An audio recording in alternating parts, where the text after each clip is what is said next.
ಎಲ್ರಿಗೂ ನಮಸ್ಕಾರ. ಈ ವಿಡಿಯೋ ಇಷ್ಟ ಆಗಿದ್ರೆ ದಯವಿಟ್ಟು ಲೈಕ್ ಮಾಡಿ. ಇದೇ ರೀತಿ ಹೆಚ್ಚಿನ ವಿಡಿಯೋಗಾಗಿ ಈ ಚಾನಲ್ನ ಸಬ್ಸ್ಕ್ರೈಬ್ ಮಾಡಿ. Thank you.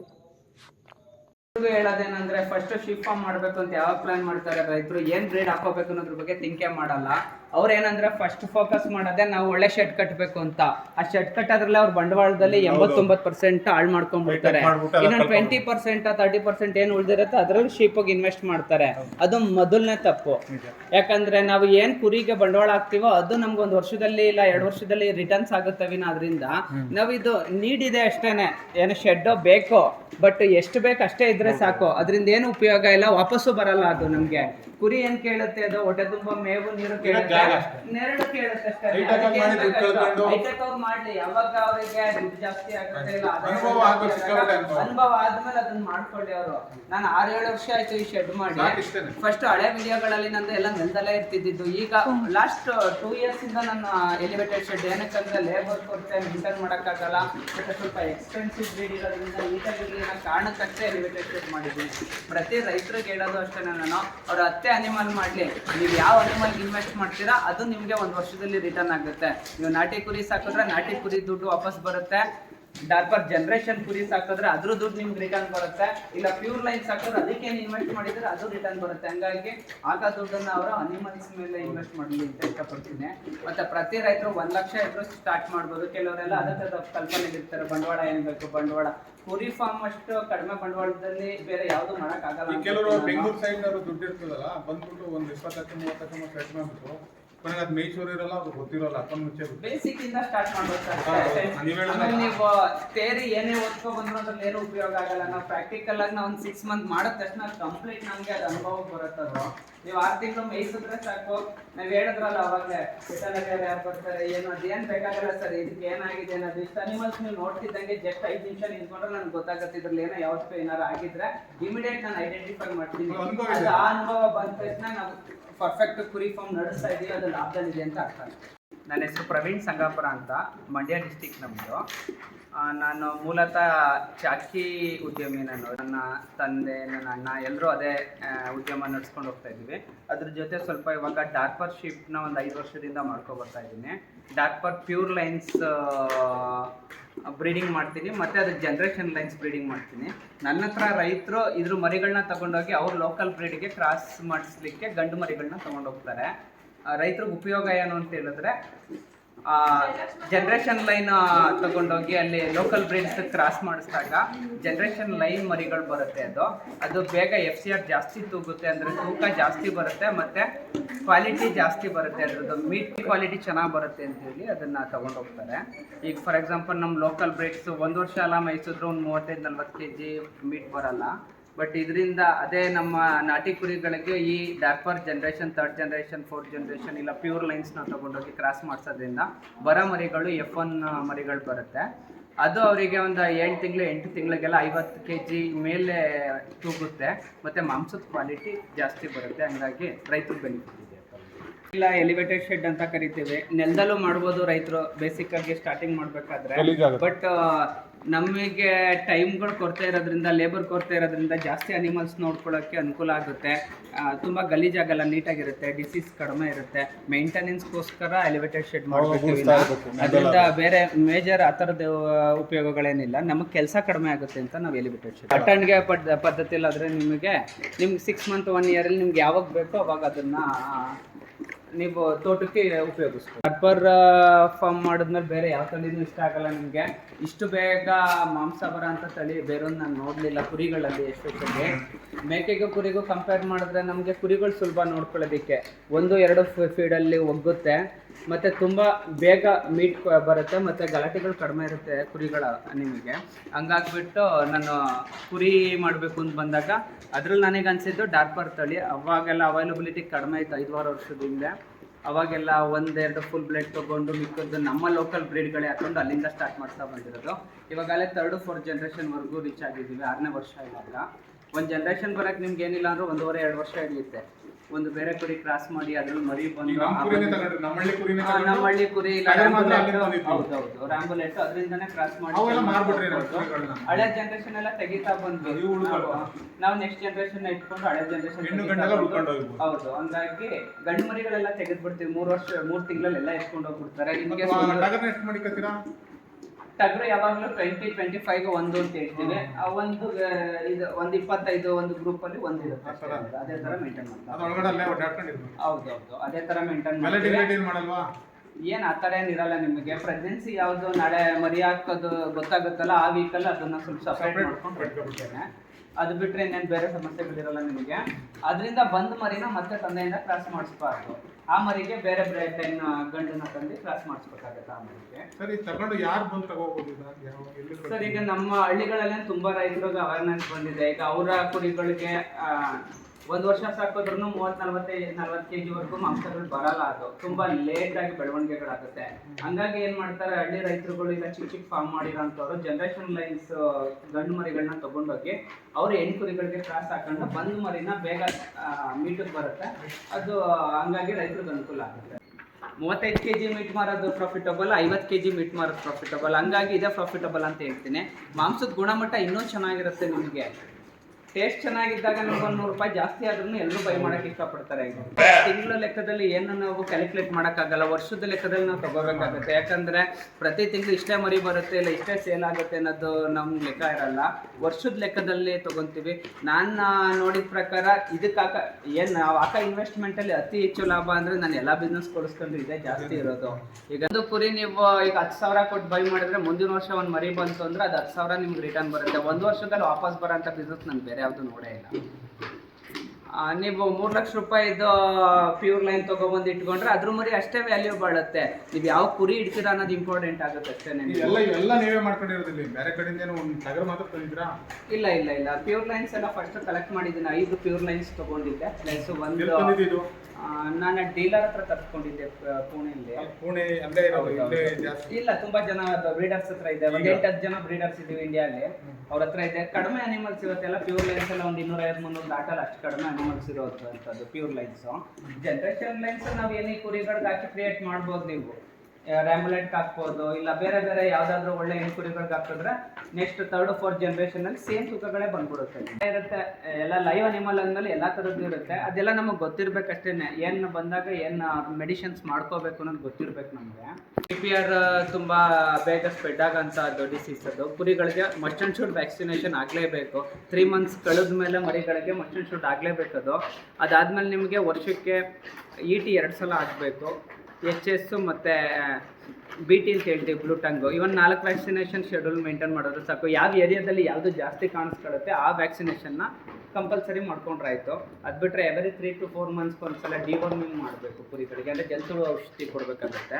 ಅದರಿಂದ ನಿಮಗೆ ಅದು ಕೊಟ್ಟಿಲ್ಲ ಅಂದರೆ ನೀವೇನು ಫೀಡ್ ಮಾಡೋದ್ರೂ ಅದು ಮೀಟ್ ಬೆಳವಣಿಗೆ ಇರ್ಬೋದು, ಅದು ಕಡಿಮೆ ಆಗ್ತಾ ಹೋಗುತ್ತೆ. ಹಂಗಾಗಿ ಅದನ್ನು ಕಂಪಲ್ಸರಿ. ಯಾವಾಗ ನೀವು ಡಿವರ್ಮಿಂಗ್ ಮಾಡ್ತೀರಾ 1 month ನೀವು ಕ್ಯಾಲ್ಶಿಯಂ ಮತ್ತು ಮಿನರಲ್ಸ್, ಕ್ಯಾಲ್ಶಿಯಂ ಮತ್ತು ಅದ್ರ ಜೊತೆಗೆ ನೀವು ಲಿವರ್ ಟಾನಿಕ್ ಕೊಡೋದಾಗತ್ತೆ. ಇದು ಹಳ್ಳಿ ಕಡೆ ಈಗೆಲ್ಲ ಕುರಿಗಳಲ್ಲಿ 100-200 ಇರ್ತಲ್ಲ, ಅಲ್ಲೆಲ್ಲ ಮಾಡೋಕ್ಕಾಗಲ್ಲ.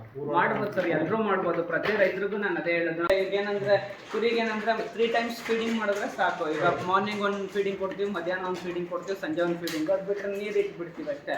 ಅದು ಬಿಟ್ಟರೆ ಬೇರೆ ಏನೂ ಮಾಡಲ್ಲ. ಬೇರೆ ಯಾವುದು ಇದಕ್ಕೆ ಈ ಟೈಮ್ಗೆ ಹಾಲು ಕರಿಬೇಕಿಲ್ಲ ಹಸು ಥರ ಇದು ಬೇರೆ ಬೇರೆ ಯಾವುದು ರೂಲ್ಸ್ ಆ್ಯಂಡ್ ರೆಗ್ಯುಲೇಷನ್ಸ್ ಇಲ್ಲ. ಅದು ಕೇಳೋದೇನೋ ಹೊಟ್ಟೆ ತುಂಬ ಮೇವು ಕೊಡಿ ಅಷ್ಟೇ. ಬಟ್ ಹೊರಗಡೆ ಗ್ರೈಸಿಂಗ್ ಬಿಟ್ಟಾಗ ಏನಾಗುತ್ತೆ, ನಾವು ಅದಕ್ಕೆ ಲೇಬರ್ ಇಡಬೇಕು, ನೋಡ್ಕೋಬೇಕು. ಬಟ್ ಖರ್ಚು ಕಡಿಮೆ ಆಗ್ಬೋದು. ಮತ್ತೆ ಓಡಾಡುತ್ತೆ. ಅದು ಜಾಸ್ತಿ ಓಡಾಡಿದಾಗ ಅದು ಎಕ್ಸರ್ಸೈಸ್ ಜಾಸ್ತಿ ಆದಾಗ ಮತ್ತೆ ಮೀಟು ಡೌನ್ ಆಗ್ತಾ ಹೋಗುತ್ತೆ. ಈ ಥರದ್ದೆಲ್ಲ ಸಮಸ್ಯೆ. ನೀವೇನು ಕೊಟ್ವಿ ಆ ಫುಡ್ಡು ಅದಕ್ಕೆ ತಿಂದು ಅದು ಮೀಟಾಗಿ ಕನ್ವರ್ಟ್ ಆಗಬೇಕು, FCR ಜಾಸ್ತಿ ಆಗಬೇಕು. ಹಂಗಾಗ್ಬಿಟ್ಟು ಫುಡ್ ಪದ್ಧತಿ ಬೆಟರ್. ಅದು ಟೆಕ್ನಿಕಲಿ ಮಾಡಿದ್ರೆ ದೊಡ್ಡ ಮಟ್ಟಕ್ಕೆ ಮಾಡ್ಬೋದು ಇದನ್ನ. ಇವತ್ತು ಮೀಟ್ ಇಂಡಸ್ಟ್ರಿ ತುಂಬಾ ದೊಡ್ಡದಾಗಿ ಬೆಳೆದಿದೆ. ಎಲ್ಲಾ ಕಡೆ ಕನ್ಸಂಪ್ಷನ್ ತುಂಬಾ ಇದೆ ಮೀಟ್ದು. ಹಂಗಾಗಿ ಅದರಲ್ಲೂ ಕ್ವಾಲಿಟಿ ಆಫ್ ಮೀಟ್ ತುಂಬಾ ಬೇಡಿಕೆ ಇದೆ. ನಾವ್ ಯಾವ ಮೀಟ್ ಕೊಡ್ತೀವಿ ಅನ್ನೋದು ತುಂಬಾ ಇಂಪಾರ್ಟೆಂಟ್. ಚಿಕನ್ಗೆ ಅದ್ರ ಪ್ರೈಸ್ ಇದ್ರೆ ಮಟನ್ಗೆ ಅದ್ರದೇ ಆದಂತ ಪ್ರೈಸ್ ಇದೆ. ಅದರಲ್ಲೂ ಒಳ್ಳೆ ಕ್ವಾಲಿಟಿ ಮಟನ್ ಕೊಡ್ತಿದೀವಿ ಅಂದಾಗ ಇನ್ನ ಅದಕ್ಕಿನ್ನ ಬೆಸ್ಟ್ ಪ್ರೈಸ್ ಇರುತ್ತೆ. ಈ ನೀರೆಲ್ಲ ಹಂಗೆ ಇಟ್ಬಿಡ್ತೀರ ಅಷ್ಟೇ. ಆ ನೀರೆಲ್ಲ ಬೆಳಿಗ್ಗೆ ಕ್ಲೀನ್ ಮಾಡಿ ಒಂದ್ಸಲ ಇಡ್ತೀವಿ. ಮತ್ತಂದ್ರೆ ನಿಮಗೆ ತುಂಬಾ ಲಾರ್ಜ್ ಸ್ಕೇಲ್ ಅಲ್ಲಿ ಮಾಡಿದಾಗ ವರ್ಕೌಟ್ ಆಗುತ್ತೆ. ಅದು ನೀರು ಅವತ್ತೇ ಖಾಲಿ ಆಗಬೇಕು. ಬಟ್ ನಾವೊಂದು ಟ್ಯಾಂಕ್ ಇಟ್ಟಾಗ ಒಂದು 3-4 ಡೇಸ್ ಆದ್ಮೇಲೆ ಹಾಳಾಗ್ತಾ ಇರುತ್ತೆ ಅದು ಒಳಗಡೆ. ಹಂಗಾಗಿ ಅನಿಮಲ್ಸ್ ಇಂದ ಒಳಗಡೆ ಇರೋರಿಗೆ ಅದೆಲ್ಲ ಏನು ಅವಶ್ಯಕತೆ ಇಲ್ಲ. ತುಂಬಾ ದೊಡ್ಡ ಸ್ಕೇಲ್ ಅಲ್ಲಿ ಮಾಡ್ಬೋದು. ನಾವು ಮಾಡಿದ್ದೀವಿ, ಎಲ್ಲ ಹಾಳಾಗಿದೆ ಅದು. ಹಂಗಾಗಿ ಇದು ನೀಟಾಗಿದೆ, ಕ್ಲೀನ್ ಆಗಿ ಮ್ಯಾಟ್ಸ್ ಏನು ತೊಳೆಯಲ್ಲ. ಬಟ್ ಎವ್ರಿ 1 ಮಂತ್ ಒಂದ್ಸಲ ಹೊರಗಡೆ ಶಿಪ್ ಬಿಟ್ಟು ನೀರು ಹಿಡಿತೀವಿ, ಕ್ಲೀನ್ ಆಗುತ್ತೆ. ಹೌದು, ಯಾವ್ದು ಹೇಳಿ? ಕುರಿಗಳನ್ನ ಹೊರಗಡೆ ಬಿಟ್ಬಿಟ್ಟು ವಾಶ್ ಮಾಡ್ಬಿಡ್ತೀವಿ ಅಷ್ಟೇ. ಬರೀ ವಾಷಿಂಗ್ಗೋಸ್ಕರ ವಾಷಿಂಗ್ ಯೂನಿಟ್ ಇರುತ್ತೆ, ಹೊರಗಡೆ ಬಿಟ್ಟು ನೀರಿಟ್ಟು ವಾಶ್ ಮಾಡ್ತೀವಿ. ಒಂದು 5-10 ಮಿನಿಟ್ಸ್ ಅದಾದ್ಮೇಲೆ ಕುರಿನ ವಾಶ್ ಮಾಡ್ತೀವಿ. ಪ್ರತಿ ಕುರಿನೂ ವಾಶ್ ಮಾಡ್ಬೇಕು, ಏನು ಮಾಡಲ್ಲ, ಅವಶ್ಯಕತೆ ಇಲ್ಲ. ಡ್ರೈ ಆಗ್ತಾ ಇರುತ್ತೆ. 1.5 ತಿಂಗಳು ಮರಿ ಅಷ್ಟೇ. 3 ಮಂತ್ಸ್ಗೆಲ್ಲ ಅಪ್ ಟು 25 kg ಅಬವ್ ಬಂದ್ಬಿಡುತ್ತೆ. ಸಿಂಗಲ್ ಕಿಡ್ ಜಾಸ್ತಿ ಇದೆ ನಿಮಗೆ. ಅದು ಕಿಡ್ ಜಾಸ್ತಿ ಇದೆ ನಿಮಗೆ, 15 ಅಬವ್ ಇದೆ. ಅದು ಟ್ಯಾಗ್ ನಂಬರ್ ನೋಡ್ಬೇಕು. ಪ್ರತಿಯೊಂದಕ್ಕೂ ಒಂದು ಟ್ಯಾಗ್ ಅಂತ ಹಾಕಿರ್ತೀವಿ. ಅದಕ್ಕೆ ಅಪ್ಪಂದು ಟ್ಯಾಗ್ ಇರುತ್ತೆ, ಅಮ್ಮಗೂ ಟ್ಯಾಗ್ ಇರುತ್ತೆ. ಅದನ್ನ ಕಂಪ್ಲೀಟ್ ಬುಕ್ಕಲ್ಲಿ ಎಂಟ್ರಿ ಮಾಡಿರ್ತೀವಿ. ಅದ್ರ ಅಪ್ಪ ಯಾರು, ಅಮ್ಮ ಯಾರು, ಯಾವಾಗ ಹುಟ್ಟಿದೆ ಕಂಪ್ಲೀಟ್ ದಾಖಲೆನ ಹಂಗಾಗಿ ಈಗ ಇದ್ರಲ್ಲಿ ಏನಂದ್ರೆ ನಿಮ್ಗೆ ಎಲ್ಲಿ ಸರ್ ಈ ತರ ಟ್ಯಾಗ್ ಇದೆಲ್ಲ ಪ್ಯೂರ್ ಲೈನ್ಗೆಲ್ಲ ಅದ್ರದ್ದೇ ಆದಂತ ನೇಮ್ ಇರುತ್ತೆ, ಲಿಯೋ ಆ ತರ ನೇಮ್ ಇರುತ್ತೆ. ಇದು ನೀವು ಒಂದ್ ಕುರಿ 10-12 ವರ್ಷದವರೆಗೂ ಬರುತ್ತೆ, 7 ವರ್ಷದವರೆಗೂ ಕ್ರಾಸಿಂಗ್ ಮಾಡುತ್ತೆ. ನೀವು ಎಷ್ಟು ವರ್ಷ ಮಾಡ್ಬಿಡ್ತೀರಿ? 5-6 ವರ್ಷ ಕ್ರಾಸಿಂಗ್ ಆರಾಮ್ಸೆ ಮಾಡ್ಬೋದು. 7 ವರ್ಷದಲ್ಲಿ ನಾವು ಮಾಡ್ಬಿಡ್ತೀವಿ, ಆರಾಮಾಗಿ ಇಟ್ಕೋಬೋದು. ಕಮ್ಮಿ ಏನಾಗಲ್ಲ, ಕೆಜಿ ಕಮ್ಮಿ ಏನಾಗಲ್ಲ. ತೂಕ ಜಾಸ್ತಿ ಆಗ್ತಿರುತ್ತೆ, ಕಡಿಮೆ ಅಂತೂ ಆಗಲ್ಲ. ಜಾಸ್ತಿ ಆಗದಿರೋ ತರ ನಾವು ನೋಡ್ಕೊತೀವಿ. ಏನಕ್ಕಂದ್ರೆ ಬೇರೆ ಕುರಿಗಳು ಕ್ರಾಸ್ ಮಾಡಿಸಿದಾಗ ಕ್ರಾಸಿಂಗ್ ಪ್ರಾಬ್ಲಮ್ ಆಗುತ್ತೆ. ತುಂಬಾ ಹೆವಿ ವೆಯ್ಟ್ ಬಂದಾಗ ಅದಕ್ಕೆ ಅದಕ್ಕೋಸ್ಕರ ಅದನ್ನ ಡಯಟ್ ಅಲ್ಲಿ ಇತ್ತು ಸ್ವಲ್ಪ ಕ್ರಾಸ್ಗೆ ತೂಕ ಕಡಿಮೆ ಮಾಡ್ಕೊತೀವಿ. ಅದಕ್ಕೆ ಎಕ್ಸ್ಟ್ರಾ ಫೀಡಿಂಗ್ ಕೊಟ್ಟರೆ 150 kg ವರೆಗೂ ಬಂದ್ಬಿಡುತ್ತೆ. ನಂದು ಚಾಕಿ ಸೆಂಟರ್ ಇರೋದ್ರಿಂದ ಅದ್ರ ವೇಸ್ಟ್ ಕಡ್ಡಿಗಳೆಲ್ಲ ಹೊಡೆದಾಕ್ತೀನಿ. ಅದು ಬಿಟ್ರೆ ಇನ್ನ ಶಾರ್ಟೇಜ್ ಇದ್ರೆ ಚಾಪ್ ಮಾಡಿ ಕಾಂಡದ ಸಮೇತನೇ ಹಾಕ್ಬೋದು. ನೀವು ಚೆನ್ನಾಗಿ ಅದು ಯೂಸ್ ಮಾಡ್ಬೋದು. ನೇಪಿಯರ್ ಕೊಡ್ಬೋದು, ಏನು ಸೀಮಲ್ ಅಂತ ಹೇಳ್ತೀವಲ್ಲ ಅದು ಕೈ ತಿಂಡಿ ಕೊಡ್ಲೇಬೇಕಾಗುತ್ತೆ. ಬೆಳಿಗ್ಗೆ ಒಂದು ಏನಿಲ್ಲ, ಈ ಪೆಲೆಟ್ ಫೀಡ್ಗಳ ಕುರಿಗೆ ಅಂತಾನೆ ಬರ್ತಾ ಇದೆ. ಬರ್ತಾ ಇದೆ ಒಂದು 300 ಗ್ರಾಮ್ ಪರ್ ಒಂದು ಪರ್ ಶೀಪ್ ಒಂದು 3 ಪರ್ 10 ಅನಿಮಲ್ ಆ ಥರ.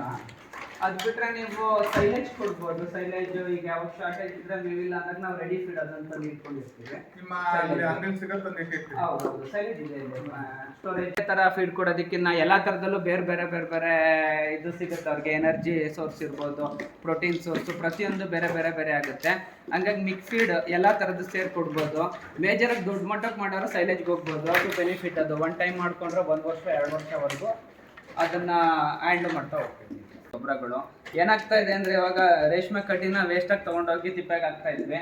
ಅದು ಕುರಿಗೆ ಹಾಕಿ ಅದು ಕುರಿಯಿಂದನೂ ಪ್ರಾಫಿಟ್ ಬರ್ತಾ ಇದೆ, ಅದು ಗೊಬ್ಬರ ಇದೆ. ನಮ್ಮ ತೋಟದ ನೇರವಾಗಿ ಗೊಬ್ಬರ ಹೋಗ್ತಾ ಇದೆ. ತುಂಬಾ ಬೇಡಿಕೆ ಇದೆ. ಅದರಲ್ಲೂ ಈ ಕುರಿ ಗೊಬ್ಬರ ಅಂತ 6-8 ರೂಪಾಯಿ 8 ರೂಪಾಯಿವರೆಗೂ ಪರ್ ಕೆಜಿ ವರೆಗೂ ಡಿಮಾಂಡ್ ಇದೆ. ಹೌದು, ಹಂಗಾಗಿ ಗೊಬ್ಬರ ಹಂಗಾಗಿ ಶೀಪ್ ಫಾರ್ಮ್ ಅಲ್ಲಿ ನಂಗೆ ದೊಡ್ಡ ಮಟ್ಟದ ಆದಾಯ ಇದೆ ನನಗೆ. ಬಟ್ ಡಾರ್ಪರ್ಸ್ ತುಂಬಾ ಕಡಿಮೆ ಬ್ರೀಡರ್ಸ್ ಮಾತ್ರ ಪ್ಯೂರ್ ಲೈನ್ ನ ಸಾಕ್ತಾ ಇರೋದು ಇವಾಗ. ಯಾಕಂದ್ರೆ ಅನಿಮಲ್ಸ್ ತುಂಬಾ ಕಮ್ಮಿ ಇರೋದು ಅವೈಲಬಿಲಿಟಿ. ಹಂಗಾಗಿ ಡಿಮ್ಯಾಂಡ್ ಚೆನ್ನಾಗಿದೆ. ಅದು ಮಾಡ್ಬೋದು ರೈತರು ಬೇರೆ ಕುರಿಗಳನ್ನ ತಗೊಂಡು. ಸರ್, ಒಂದು ಅನಿಮಲ್ ಸಾಕ್ಲಿಕ್ಕೆ ನಿಮಗೆ ಒಂದು 10 to 15 square feet ಅಂತ ಹೇಳ್ತೀವಿ. ಅಂದ್ರೆ ಓವರ್ ಆಲ್ ನಿಮಗೆ 3x3 ಇಲ್ಲ 4x. ಇವಾಗಿರೋದು 32x12 ಆಯ್ತಾ. ಇದು ಯಾಕಂದ್ರೆ ನಮ್ಮ ಹೊರಗಡೆ ಎಲ್ಲೂ ಬಿಡಲ್ಲ, ಗ್ರೇಸಿಂಗ್ ಫ್ರೀ ಆಗಿರ್ಬೇಕು. 10 ಸ್ಕ್ವೇರ್ ಫೀಟ್ ಅಲ್ಲಿ ಒಂದು ಅನಿಮಲ್ ಅಂತ ಹೇಳ್ತೀವಿ. ನಾನು 15 ಸ್ಕ್ವೇರ್ ಫೀಟ್ 12 into 30 ಒಂದು 20 ಸಾಕ್ಬೋದು. 12 into 30 ಸಾಕ್ಬೋದು. 20 ಅನಿಮಲ್ ಅಂದ್ರೆ 15 ಸ್ಕ್ವೇರ್ ಫೀಟ್ ಬಂತು ನೀವು ಹೇಳಿದ ಪ್ರಕಾರ. 20 ಅನಿಮಲ್ ಅದು ನೀವು ಈಗ ಮಿನಿಮಮ್ ಇದನ್ನ ಮಾರ್ಬೇಕು ನೀವು ಯಾರ್ಯಾರು ಅಂದ್ರೆ ಎಷ್ಟು ತಿಂಗಳು ಇದು ಮರಿ ಹಾಕಿದ್ಮೇಲೆ ಎಷ್ಟು ತಿಂಗಳು ಇಟ್ಕೊತೀರಾ ನೀವು? ಮಿನಿಮಮ್ 3 ಮಂತ್ಸ್ ತನಕ ಯಾವುದೇ ಮರಿಗಳು ಕೊಡಲ್ಲ. ಆಮೇಲೆ ಬೇಕಾದ್ರೆ ನೀವು ಅದಾದ್ಮೇಲೆ ರೈತರು ಸೇಲ್ಗೆ ಹೋಗುತ್ತೆ. ಗಂಡು ಮರಿಗಳು ಮಾತ್ರ ಸೇಲ್ಗೆ ಹೋಗುತ್ತೆ. ಹೆಣ್ಣು ಇಟ್ಕೊತೀರಾ? ಹೆಣ್ಣು ಮರಿಗಳು ಇವಾಗ ಕೇಳ್ತಿರ್ತಾರೆ ಗ್ರೂಪ್ ಅಲ್ಲಿ. ನೆಕ್ಸ್ಟ್ ವೀಕ್ ಥರ್ಡ್ ಜನರೇಷನ್ ವರ್ಗು ನಮ್ಗೆ ಮಾಡಕ್ ಟೈಮ್ ಇಲ್ಲ, 5-6 ವರ್ಷ ಬೇಕು ಅನ್ನೋದು ರೈತರು ನೇರವಾಗಿ ಪರ್ಚೇಸ್ ಮಾಡಿ ಪ್ಯೂರ್ ಲೈನ್ ಹಾಕೊಂಡು ಅವ್ರು 4th ಜನರೇಷನ್ ಬರುತ್ತೆ. ಆ ಥರ 2 ಕುರಿ ಸಾಕಿ 1 ವರ್ಷದಲ್ಲಿ ಏನ್ ಮೀಟ್ ಬಂತು ಅದು ಒಂದೇ ಕುರಿಲಿ ನಮಗೆ ಬರ್ತಾ ಇದೆ ಅಂದಾಗ 2 ಫೀಡಿಂಗ್ ಮಾಡೋ ಅಗತ್ಯತೆ ಇರೋದಿಲ್ಲ. ಒಬ್ಬನೇ ಫೀಡಿಂಗ್ ಮಾಡುವ, ಒಂದು ಫೀಡ್ ಮಾಡಿ ಅಷ್ಟೊಂದು ತಗೋಬಹುದು. ಮೀಟ್ ಕ್ವಾಲಿಟಿ ಬದಲಾಗ್ತಾ ಇದೆ. ಹಂಗಾಗಿ ತುಂಬಾ ಜನ ರೈತರು ಇವಾಗೆಲ್ಲ ಜನರೇಷನ್ ಲೈನ್ ತಗೊಂಡೋಗಿ ಕ್ರಾಸ್ ಫೀಡಿಂಗ್ ಒಂದೇ ಕಡೆ ಮಾಡಿಸ್ಕೊಂತಿದ್ದಾರೆ. ಬೇರೆ ಬೇರೆ ಕಡೆ ಬೇರೆ ಬೇರೆ ಕಾಡೆಲ್ಲ ಮೈಸೂರು ಸೈಡ್ ಅಂತ ತುಂಬಾ ಜನ ಕಾಲ್ ಮಾಡ್ತಿರ್ತಾರೆ, ತುಂಬಾ ಜನ ಬಂದು ತಗೊಂಡ್ ಹೋಗ್ತಿರ್ತಾರೆ. ಈಗ ಅದು ಸ್ಟಾರ್ಟ್ ಆಗಿದೆ ಇವಾಗ ಎಲ್ಲ ಕಡೆನೂ ಎಲ್ಲ ರೈತರು. ಸಾಕ ಜಾಗ ಇದ್ರೆ ಒಂದ್ 10 ಕುರಿಯಿಂದನೂ ಮಾಡ್ಬೋದು. ಒಂದ್ 10 ನಾಟಿ ಕುರಿನೋ ಇಲ್ಲ ಬೇರೆ ಯಾವ್ದಾದ್ರು ಬೇರೆ 8 ಕುರಿಗಳು ಹಾಕೊಂಡು 1 ಜನರೇಷನ್ ಲೈನ್ ಹಾಕೊಂಡ್ರು ಒಂದ್ 17-18 ಮರಿ ಬರುತ್ತೆ. ನೀಟಾಗಿ ಕ್ರಾಸಿಂಗ್ ಮಾಡ್ಸಿದ್ರೆ 1 ವರ್ಷದಲ್ಲಿ. ಏನ್ ಡಿಫ್ರೆನ್ಸ್ ಏನು ಅಂದ್ರೆ ನಾಟಿ ಕುರಿಯಿಂದ ನಾಟಿ ಕುರಿ ಕ್ರಾಸ್ ಮಾಡ್ತಾರೆ ಒಂದ್ 5-6 ಸಾವಿರ ರೂಪಾಯಿ ಇಲ್ಲ 2 ಸಾವಿರ ರೂಪಾಯಿ ಒಂದ್ ಮರಿ ರೇಟ್ ಇರುತ್ತೆ 3 ತಿಂಗಳು. ಜನರೇಷನ್ ಲೈನ್ ಇಂದ ಕ್ರಾಸ್ ಮಾಡ್ತಾರೆ ಅದು ಡಬಲ್ ಆಗುತ್ತೆ. ಮೀಟು ಅಷ್ಟೇ ಸಾಕೋರಿಗೆ ಏನ್ ಬರುತ್ತೆ ಅದಕ್ಕೆ 1.5 ಎಫರ್ಟ್ ಡಿಫ್ರೆನ್ಸ್ ಆಗುತ್ತೆ. ಈಗ ಒಂದು 15 ಕೆಜಿ ಬಂದ್ರೆ 30 ಬಂದ್ಬಿಡ್ತದೆ. ಡಿಫ್ರೆನ್ಸ್ ಅದೇ ಬಂದ್ಬಿಡ್ತಲ್ಲ. 3 ತಿಂಗಳ ಕಿಟ್ಗಳೆಲ್ಲ ಅಪ್ರಾಕ್ಸಿಮೇಟ್ ಚೆನ್ನಾಗಿ ಫೀಡಿಂಗ್ ಆಯ್ತು 25 ಕೆಜಿ ಒಬ್ಬ ಇರುತ್ತೆ ಲೈವ್ ಐಟು. ಅವಾಗೆಲ್ಲ ನಾವು ಪ್ಯೂರ್ ಲೈನ್ ಅಂತ ಹುಡ್ಕೊಂಡು ಹೋದಾಗ ಜನರೇಷನ್ ಲೈನ್ ಯಾವುದು ಪ್ಯೂರ್ ಲೈನ್ ಯಾವುದು ಅಂತಾನೆ ಗೊತ್ತಾಗ್ತಿರ್ಲಿಲ್ಲ 2018-19 ಅಲ್ಲಿ ಆ ಟೈಮಲ್ಲಿ. ಹಂಗಾಗಿ ಅವಾಗೆಲ್ಲ ಹುಡುಕಿ ತರಿಸ್ಕೊಂಡಿದ್ದು ಯಾರ ಹತ್ರ ರವಿಕುಮಾರ್ ಅಂದ್ಬಿಟ್ಟು ಒಬ್ರು ಪ್ಯೂರ್ ಲೈನ್ಸ್ ಫಸ್ಟ್ ಇಂಡಿಯಲ್ಲಿ ಇಂಟ್ರೊಡ್ಯೂಸ್ ಮಾಡಿದ್ದು. ಆ ಲೈನ್ಸ್ ಯಾರ್ಯಾರ ಹತ್ರ ಇತ್ತು ಅಲ್ಲಿ ಕಲೆಕ್ಟ್ ಮಾಡಿ ಎತ್ಕೊಂಡಿದ್ದು ಆ ಟೈಮಲ್ಲಿ. ಅದಾದ್ಮೇಲೆ ಜನರೇಷನ್ ಲೈನ್ ನಮ್ಮ ನಾಟಿ ಕುರಿಗಳಿಗೆ ಸ್ವಲ್ಪ ಮತ್ತೆ ರ್ಯಾಂಬುಲೆಟ್ಗೆಲ್ಲ ಜನರೇಷನ್ ಮಾಡಿಸಿ ಇವಾಗ 3rd ಜನರೇಷನ್ವರೆಗೂ ದಾಟ್ಕೊಂಡು ಬಂದಿದ್ದೀವಿ.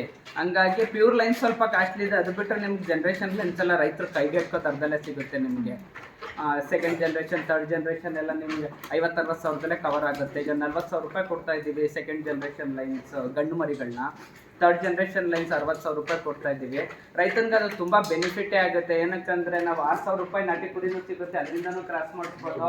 ಬಟ್ ನಿಮಗೆ ಒಂದು 10 ಕುರಿ ಕ್ರಾಸ್ ಮಾಡ್ಸೋದಾದ್ರೆ ಪ್ರತಿ 10 ಕುರಿಯಿಂದ ಏನು ಮರಿ ಬರುತ್ತೆ ಅದ್ರ FCR ಎಲ್ಲ ನಿಮಗೆ 1.5 ಎಫರ್ಟ್ ಡಿಫ್ರೆನ್ಸ್ ಆಗೋಗುತ್ತೆ. ಅಂದರೆ ಮೀಟ್ ಏನು ಬರುತ್ತೆ ಅದ್ರಲ್ಲಿ 1.5 ಎಫರ್ಟ್ ಜಾಸ್ತಿ ಆಗೋಗುತ್ತೆ. ರೈತನಿಗೆ ಅದು ತುಂಬ ಅನುಕೂಲ ಆಗುತ್ತೆ. ಅವ್ರು ಪರ್ಚೇಸ್ ಮಾಡೋದು ಒಂದು ಗಂಡು ಮರಿ ಅಷ್ಟೇನೆ. ರೈತರು ಎಲ್ಲ ವಾತಾವರಣಕ್ಕೂ ಹೋಗುತ್ತೆ ಮೇಡಮ್. ನಾವು ಏನಿಲ್ಲ ಇವಾಗೆಲ್ಲ ಆಲ್ಟರ್ನೇಟ್ ಮಾಡ್ಕೋಬೋದು. ತುಂಬ ಹೀಟ್ ಜಾಸ್ತಿ ಆದಾಗ ಸ್ವಲ್ಪ ಕೂಲಿಂಗ್ ಸಿಸ್ಟಮ್ಗಳೆಲ್ಲ ಮಾಡ್ಕೋಬಹುದು. ಗಾಳಿ ಬೆಳಕು ಚೆನ್ನಾಗಿರೋ ಜಾಗದಲ್ಲಿ ನೀವು ಎಲ್ಲಾದ್ರೂ ಮಾಡ್ಬೋದು. ಡಿಮ್ಯಾಂಡ್ ಅಷ್ಟಿಲ್ಲ ಉಣ್ಣೆಗೆ. ಬಟ್ ತೆಗ್ಸೋದು ಒಳ್ಳೇದು. ವರ್ಷಕ್ಕೊಂದ್ಸತಿ ನಾವು ತೆಗಿಸ್ತೀವಿ. ಏನಕ್ಕೆ ತೆಗಿಸ್ತೀವಿ ಅಂದ್ರೆ ಕುರಿಗಳನ್ನ ನೀಟಾಗಿ ಇಟ್ಕೊಳ್ಳೋದಕ್ಕೆ ಅನುಕೂಲ ಆಗುತ್ತೆ, ವಾಶ್ ಮಾಡೋದಕ್ಕೆ ಮೇಂಟೈನ್ ಮಾಡೋದಕ್ಕೆ ಅನುಕೂಲ ಆಗುತ್ತೆ. ಹಂಗಾಗ್ಬಿಟ್ಟು ಪ್ರತಿ ಇಯರ್ಲಿ ಒಂದ್ಸಲ ತೆಗಿಸ್ತೀವಿ. ಪ್ರತಿ ಕುರಿ ಫಾರ್ಮ್ ಮಾಡೋದು ಇಷ್ಟೇ ಫಾಲೋ ಮಾಡಬೇಕಾಗಿರೋದು. ವರ್ಷಕ್ಕೊಂದ್ಸತಿ ಉಣ್ಣೆ ತೆಗ್ಸೋದಿರ್ಬೋದು, ಇಲ್ಲ ಎವ್ರಿ 4 ಮಂತ್ಸ್ ಡಿವರ್ನಿಂಗ್ ಏನೋ ಜಂತುಳು ಔಷಧಿ ಹಾಕೋದು, ಮತ್ತೆ 4ರಿಂದ 5 ಏನು ವ್ಯಾಕ್ಸಿನೇಷನ್ ಮೇಂಟೈನ್ ಮಾಡೋದು. ತಳಿಗಳೇ ತುಂಬಾ ಇಂಪಾರ್ಟೆಂಟ್ ಮೇಡಮ್. ನಾವು ಅದರಲ್ಲಿ ಫೇಲ್ಯೂರ್ ಆಯ್ತು ಅಂದ್ರೆ ಒಬ್ಬೊಬ್ರು ಯಾವ್ದು ಸಾಕ್ತಾರೆ ಅದು ಇಷ್ಟ ಅಂತ ಹೇಳ್ತಾರೆ. ನಾವು ಡಾರ್ಪರ್ ಮಾಡೋದ್ರಿಂದ ಭವಿಷ್ಯ ಅದ್ರ ಬಗ್ಗೆ ಹೇಳ್ಬೋದೇನೋ. ಬಟ್ ನನ್ನ ಅನುಭವದಲ್ಲಿ ಬೇರೆ ಶಿಪ್ ಮಾಡಿದ್ದೀನಿ. ನಾನು 10 years ಇಂದ ಈ ಫೀಲ್ಡಲ್ಲಿ ಇದ್ದೀನಿ. ಸ್ವಲ್ಪ ಫ್ಯಾಷನ್ ನನಗೆ ಬೇರೆ ಉದ್ಯಮದ ಜೊತೆಯಲ್ಲಿ ಕುರಿ ಕೋಳಿಗಳೆಲ್ಲ ಒಂದು ಫ್ಯಾಷನ್, ಅದೇ ನಮ್ಮ ಬದುಕಾಗೋದು. ಮತ್ತೆ ಮೀಟ್ ಕ್ವಾಲಿಟಿ ತುಂಬಾ ಚೆನ್ನಾಗಿದೆ. ಹಂಗಾಗ್ಬಿಟ್ಟು ನೀವು ಡಾರ್ಪರ್ನ ಚೂಸ್ ಮಾಡ್ಬೋದು. ಅಟ್ಲೀಸ್ಟ್ ರೈತರು ಪ್ಯೂರ್ ಲೈನ್ ಎಲ್ಲ ಇವತ್ತು ತುಂಬಾ ಎಕ್ಸ್ಪೆನ್ಸಿವ್ ಇದೆ, 2.5 ಲಕ್ಷ 2 ಲಕ್ಷ ಮೇಲೆಲ್ಲ ಹೇಳ್ತಾರೆ.